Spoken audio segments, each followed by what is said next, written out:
नाली हम अगर नरेंद्र मोदी जी आएंगे तो इस गली की नाली नहीं बनी है, इस गली में ढलैया नहीं हुआ है, ये मुद्दा होगा क्या उनके लिए? उनके लिए 370 मुद्दा होगा, उनके लिए अयोध्या का मंदिर मुद्दा होगा। कोई कल्पना कर सकता था कि 370 जो है? तो आप क्या समझते हैं कि ट्रामा सेंटर का मुद्दा एक नाली के नहीं समान है, का मुद्दा है? गांधी आश्रम का मुद्दा एक नाली के समान का मुद्दा है? बिल्कुल सच बोलती हैं, इसलिए सच बोलती हैं कि वो इलेक्शन लड़ने के टाइम में आती हैं, 5 साल तक उसके बाद चाहे वो जीती हारी 5 साल के लिए फिर वो लीप पे चली जाती है। तो उनको मुद्दे के विषय में जानकारी ही नहीं है। ठीक है, तो सामने वाली पार्टी जो सत्तारूढ़ पार्टी है वो क्या कर रही है और जनता का वास्तविक मुद्दा क्या है उसके विषय में उनको जानकारी ही नहीं है।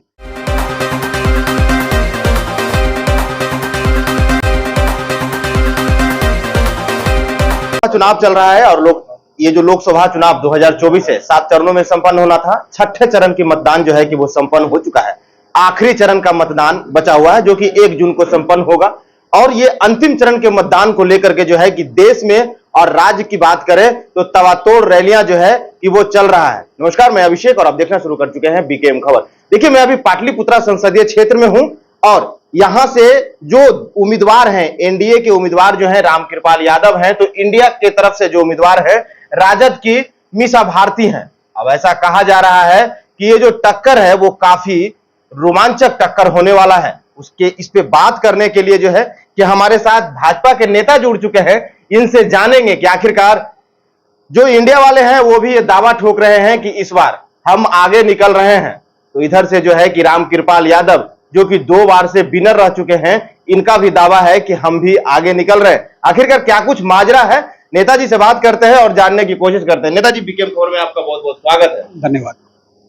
चुनाव की तैयारियां चल रही है, लोग उधर से कह रहे हैं कि हम इस बार निकल रहे हैं, कैसे उनको पछाड़िएगा, क्या है रणनीति? देखिए, चूंकि वो क्षेत्र में है, वो ठीक है इलेक्शन लड़ रहे हैं, तो जाहिर सी बात है कि वो पछाड़ने के लिए कहेंगे ही कहेंगे। अगर ये इस चीज को वो नहीं रख पाएंगे तो फिर उनका तो मुहिम वहीं पे खत्म हो गया। ठीक है, रहा बात पछाड़ने का, तो उनके पास मुद्दे के नाम पे कुछ भी नहीं है। उनका बैंक खाली है, खाता खाली है। ठीक है, और हमारे पास अगर हम अपने पक्ष की तरफ देखें तो हमारे पास बहुत कुछ है। अगर हम बताना चालू करें तो समय कम है, क्लिपिंग आपकी पूरी हो जाएगी, लेकिन मतलब मुद्दा खत्म नहीं होगा। लेकिन वो जो उम्मीदवार है मीसा भारती, वो तो लगातार कहती है कि इन लोगों के पास मुद्दा नहीं है, ये लोग मुद्दे पे बात नहीं करना चाहते हैं, ये लोग हिंदू मुसलमान पे बात करना चाहते हैं, मंदिर मस्जिद पे बात करना चाहते हैं, फिर भी आप कह रहे हैं कि हमारे पास मुद्दा है। क्या मुद्दा है, थोड़ा बहुत बताइए। मीसा भारती बिल्कुल सच बोलती हैं, इसलिए सच बोलती हैं कि वो इलेक्शन लड़ने के टाइम में आती हैं, 5 साल तक उसके बाद चाहे वो जीती हारी 5 साल के लिए फिर वो लीप पे चली जाती है। तो उनको मुद्दे के विषय में जानकारी ही नहीं है।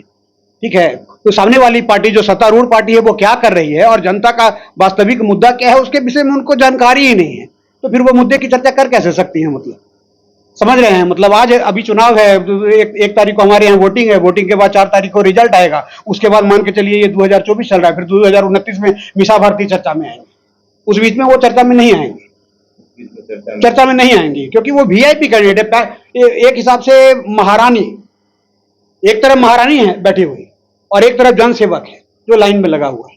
रामकृपाल जी के सामने मीसा भारती का कुछ टक्कर है नहीं है? टक्कर मतलब मीसा भारती के साथ अगर जो 2% या 4% अभी जो वोट नजर आ रहा है आपको, वो कुछ लोग इस हिसाब से जुड़े हुए हैं कि वो उनका निजी संबंध है, व्यक्तिगत संबंध है, पारिवारिक संबंध है। इसके अलावा जो न्यूट्रल वोटर है, जो मुद्दों पे बात करता है, जो मुद्दों पे अपनी वोटिंग करता है, मुझे नहीं लगता कि वो मीसा भारती के साथ जुड़े हुए हैं। मीसा भारती तो कह रही हैं कि हमारी जो है कि भाई के सरकार में जो है कि 5 लाख हम लोगों ने 17 महीना में नौकरियां दे दिया, जो कि 17 सालों में वो लोग नहीं दे पाए। हाँ, बिल्कुल सही बोल रही है वो, इसलिए कि उनको जानकारी नहीं है।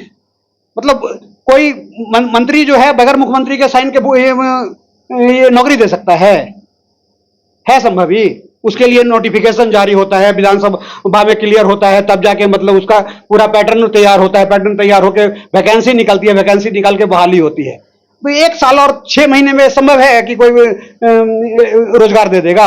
और अगर वो उन्होंने रोजगार दिया, मान के चलिए, मैं मान लेता हूं कि तेजस्वी यादव ने रोजगार दे दिया, ठीक है, उससे पहले जाइए उनकी माता ने कितना रोजगार दिया बिहार में, उनके पिताजी ने कितना रोजगार दिया। अगर हम मीसा भारती के विषय में बात करते हैं तो माता पिता भाई बहन, इसी में सारा कुछ समीकरण जो है वो गोल मटोल घूमता रहता है। ठीक है, उससे बाहर नहीं निकल पाता है। तो उनके लिए संभव नहीं है किसी को रोजगार देना। किस रोजगार की बात कर रहे हैं आप? जंगल राज में रोजगार था, सड़कें थी, हम गड्ढों में सड़कों को ढूंढते थे, बिजली थी, हम चौंकते थे जब बिजली आती थी, आज हम चौंकते हैं जब बिजली चली जाती है। बिजली रहना और बिजली आना आज के लाइफ में नॉर्मल बात हो गया है, लेकिन बिजली कट जाता है तो बोलते अरे लाइट चला गया। पहले होता था हाँ लाइट आ गया, लाइट आ गया, हम दौड़ के घर जाते थे अपने, ठीक है, घर पहुंचने से पहले लाइट गुल, उसके बाद 3 महीने में आएगा, 6 महीने में आएगा, बल्ब भूख करेगा नहीं करेगा, वो स्थिति थी। कहाँ उनके पास, मतलब कहाँ उनको और रामकृपाल जी को, कहाँ उनको नरेंद्र मोदी जी को, कहाँ उनको और नीतीश कुमार जी को मिला रहे हैं, मतलब नहीं, कोई कंपेयर ही नहीं है, मतलब कोई कंपेयर नहीं है। अब नेताजी लेके चलते हैं दूसरे तरफ, जहां से रामकृपाल जी हमेशा से लीड करते आए हैं, विक्रम विधानसभा। विक्रम विधानसभा से हमेशा लीड करते हैं। जैसा कि प्रधानमंत्री नरेंद्र मोदी भी जो है कि अब पाटलिपुत्रा में लगातार तबातोड़ रैलियां भी उन्होंने की रामकृपाल जी के लिए वोट मांगने के लिए। उसके बावजूद जब विक्रम में उन्होंने आए तो विक्रम में जो है कि जैसा लोगों का कहना है, वहां के जो लोग स्थानीय लोग हैं उन लोगों का कहना है कि मोदी जी विक्रम में आकर के मनेर की लड्डू को याद दिला करके चले गए, लेकिन विक्रम की जो धरातल की समस्याएं हैं उस पर उन्होंने चर्चा तक नहीं किया। और यही कल जो है कि कल तेजस्वी यादव ने गया और उन लोगों ने चर्चा किया, तो कहीं ना कहीं जो है कि इस बार विक्रम के लोग भी जो है कि आप लोगों से खफा है। अच्छा, मैं प्रधानमंत्री जी की उस रैली में था, वीआईपी रो में ही बैठा हुआ था। वो उस समय उनके भाषण के दौरान मतलब जो है लोगों का जो नारेबाजी है इस चरम सीमा पर पहुंची हुई थी, ठीक है, कि उसमें उन्होंने कहा कि ऐसा लग रहा है कि आप लोग मनेर का लड्डू खा के आए हैं, ठीक है। तो मनेर का लड्डू उनके भाषण का एक स्टेज था जिसपे उन्होंने मनेर का लड्डू को याद दिलवाया। अगर विक्रम के मुद्दों से उनको लगाव नहीं होता, आपको लगता है कि विक्रम के मुद्दे के विषय में वो नहीं जानते हैं? प्रधानमंत्री एक ऐसे व्यक्ति हैं जिन्होंने राजनीति की परिभाषा बदल के रख दी, ठीक है। पहले प्रधानमंत्री को कोई सम्मान से नहीं देखता था। जो दर्शक दीर्घा में जो लोग बैठे रहते थे उनके आंखों में प्रधानमंत्री के लिए कभी आंसू देखा है? आप देखते जब प्रधानमंत्री बोल रहे थे विक्रम में तो लोग रो रहे थे। वो जो रुलाई है ना, वो पैसों से नहीं आती है। लोग आरोप लगाते हैं कि बड़े बड़े नेता आते हैं, लोग बस भर भर के ले जाते हैं, ये ले जाते हैं, वो ले जाते हैं, क्राउड मैनेजमेंट होता है। लेकिन क्राउड मैनेजमेंट मान के चलिए हो सकता है, आंसू मैनेजमेंट नहीं होता है। इस चीज को कोई झुठला नहीं सकता है। लेकिन वो तो मन से चर्चा तो नहीं किए ना, किस चीज? ना ही तो उन्होंने ट्रामा सेंटर का चर्चा किया, ना ही तो उन्होंने गांधी आश्रम का चर्चा किया, और ना ही जो नवतपुर में जो लोग जूझ रहे हैं, जो जाम लगता है वहां पे, जो ओवर ब्रिज जो है वहां पे लोग जुड़े, किसी प्रकार का कोई चर्चा मैं बताता हूं। आप प्रधानमंत्री के भाषण की बात कर रहे हैं, आप मुख्यमंत्री के भाषण की बात नहीं कर रहे हैं, आप विधायक के भाषण की बात नहीं कर रहे हैं। नाली हम अगर नरेंद्र मोदी जी आएंगे तो इस गली की नाली नहीं बनी है, इस गली में ढलैया नहीं हुआ है, ये मुद्दा होगा क्या उनके लिए? उनके लिए 370 मुद्दा होगा, उनके लिए अयोध्या का मंदिर मुद्दा होगा। कोई कल्पना कर सकता था कि 370 जो है? तो आप क्या समझते हैं कि ट्रामा सेंटर का मुद्दा एक नाली के समान है, गांधी आश्रम का मुद्दा एक नाली के सम्मान का मुद्दा है? जब यही अगर पश्चिमी चंपारण में चले जाएं तो सबसे पहले गांधी आश्रम जाकर के किसी भी भाषण शुरू होने से पहले गांधी जी के जो मूर्ति होता है उस पर मालार्पण करते हैं, लेकिन आखिरकार विक्रम के गांधी आश्रम को वो सम्मान क्यों नहीं? देखिए, ये निश्चित तौर पे हम कह सकते हैं कि नरेंद्र मोदी जी को उस ट्रामा सेंटर के विषय में और गांधी आश्रम के विषय में ऐसी बात नहीं है कि चिंता नहीं होगी। निश्चित रूप से चिंता होगी। जितना वो होमवर्क करते हैं शायद ही कोई प्रधानमंत्री करता होगा, जितना वो टाइम देते हैं शायद ही कोई प्रधानमंत्री। हम कार्य करते हैं बीजेपी के, हम एक कमल के सिपाही हैं, ठीक है, लेकिन मुझे नहीं लगता है कि किसी भी कमल के सिपाही में इतनी हिम्मत है कि वो बीजेपी के जो मुखिया हैं, मतलब हमारे नरेंद्र मोदी जी, उतनी मेहनत कर सके, ठीक है। वो बहुत मेहनती व्यक्ति हैं, बहुत रिसर्च करने वाले व्यक्ति हैं, बहुत मंथन करने वाले व्यक्ति हैं, बहुत चिंतन करने वाले व्यक्ति हैं। आखिरी सवाल आपसे हमारा ये होगा कि इस बार जो रामकृपाल यादव चुनाव में उतरे हैं तो इस बार वोट मांगने के लिए किस मुद्दा को बना करके वोट? देखिए, ना तो नरेंद्र मोदी जी के लिए और ना रामकृपाल जी के लिए। आपका ये सवाल आखिरी सवाल नहीं है, इसलिए कि फिर 5 साल बाद दोबारा उनके लिए आपको सवाल करने आना पड़ेगा। तो ये तय है कि ये आपका आखिरी सवाल नहीं है। और रहा मुद्दे की बात कि किस मुद्दे पे वो हमारे बीच आएंगे और किस मुद्दे पे आए हैं, जनता किस मुद्दे पे वोट करे? जनता इस मुद्दे पे वोट करे कि रामकृपाल जी सुबह से लेकर शाम तक जनता के लिए उपलब्ध रहने वाले प्रतिनिधि हैं। उनके सामने जो प्रतिनिधि है वो 5 साल में एक बार का प्रतिनिधि है।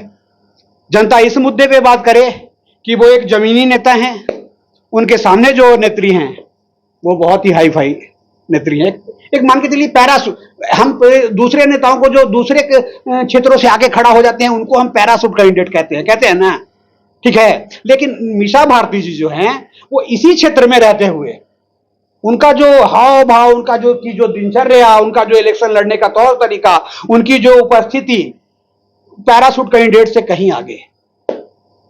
जी एक बात और बताइए नेताजी, जो कहा जाता है कि रामकृपाल यादव जो हैं कि वो भोज भात खाने के नाम से बड़ा फेमस हैं, जैसा आपके विपक्ष भी कहते हैं और लोग भी कहते हैं, इसको कैसे देखते हैं और इसके बारे में क्या कहते हैं? अच्छा, मैं एक चीज जानना चाहता हूं कि किसी भी इंसान के साथ जो लगाव होता है, इंटरनल लगाव होता है, वो खुशी में होता है या कष्ट में होता है? सबसे कारगर जो लगाव है वो किस चीज में होता है? बारात में तो सभी बैंड बजा लेते हैं, भांगड़ा कर लेते हैं, लेकिन दुख के टाइम में, अगर दुख के टाइम में उनका प्रतिनिधि उनके दरवाजे पे पहुंच जाता है तो समझते हैं कि क्या संतावना उनको मिलती है, ठीक है। भोज भात खाने वाला नेता, ऐसी बात नहीं है। रामकृपाल जी को जो सैलरी मिलती होगी ना, जो तनख्वाह मिलती होगी, ठीक है, उसे वो अपने घर पे भी खाना खा लेते हैं, बिल्कुल खा लेते हैं। अब सामने वाली पार्टी उसको उनको भोज भात खाने वाला नेता कहती है, तो सामने वाली पार्टी के विवेक पे मैं इस चीज को छोड़ता हूं। ये मान के चलिए रामकृपाल जी जो हैं वो जनता के नेता हैं, हमारे बीच के नेता हैं, हमारे कष्टों के दिनों के नेता हैं। और सही बात तो ये है कि सामने जो हमारी पार्टी है वो उस पार्टी को भी बहुत अच्छी तरह से जानते हैं। उस पार्टी के भी उस टाइम में दिग्गज नेता हुआ करते थे। एक पार्टी वो ऐसी है जिसने अपने दिग्गज नेता का इज्जत नहीं किया, ठीक है, वो जनता का। अभी आपने देखा है एक महासचिव स्तर का जो है, एक महासचिव स्तर का कार्यकर्ता जिसको स्टेज पे से धकिया दिया गया, ठीक है।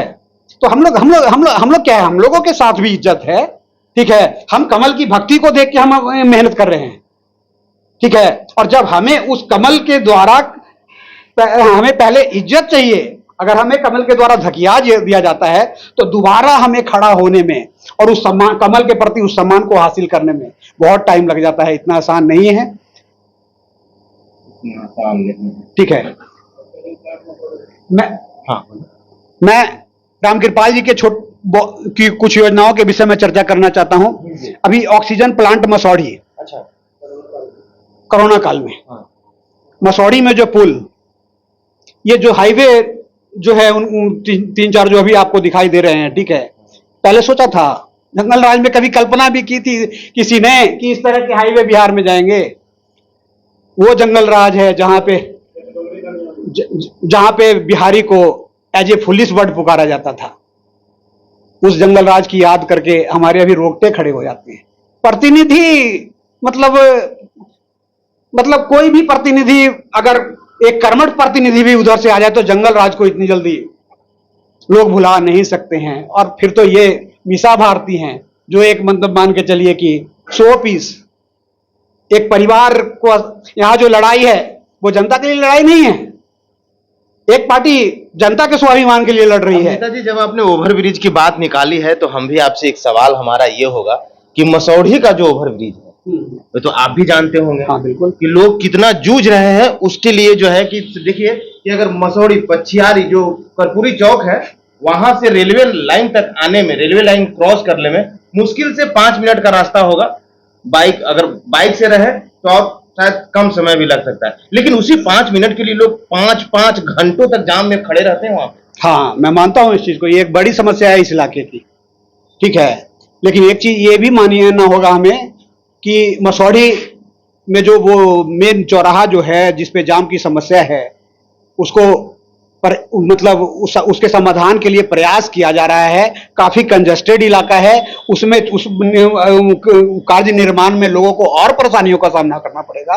1-2 साल उससे जूझना पड़ेगा लोगों को, समस्या का समाधान निकलेगा। और इसके लिए हमारे MP साहब भी प्रयासरत हैं।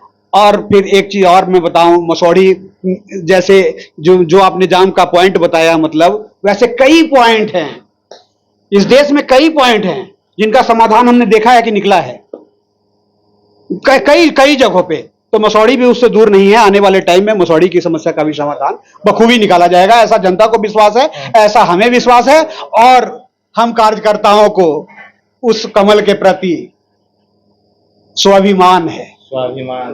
तो हमारे साथ ये भाजपा के नेता थे और इन्होंने बेबाकी से अपने बात को रखा कि आखिरकार इस बार रामकृपाल यादव कैसे जीतेंगे और उनका मुद्दा क्या होगा, जो जनता उन्हें वोट करेगी वो वोट किस मुद्दे को लेकर के करेगी, क्या कुछ काम उन्होंने किया है, बेबाकी से उन्होंने बताया। अब आपकी क्या राय है, अपनी राय कमेंट बॉक्स में जरूर दें। बने रहें बीकेएम खबर के साथ। जय हिंद, जय भारत।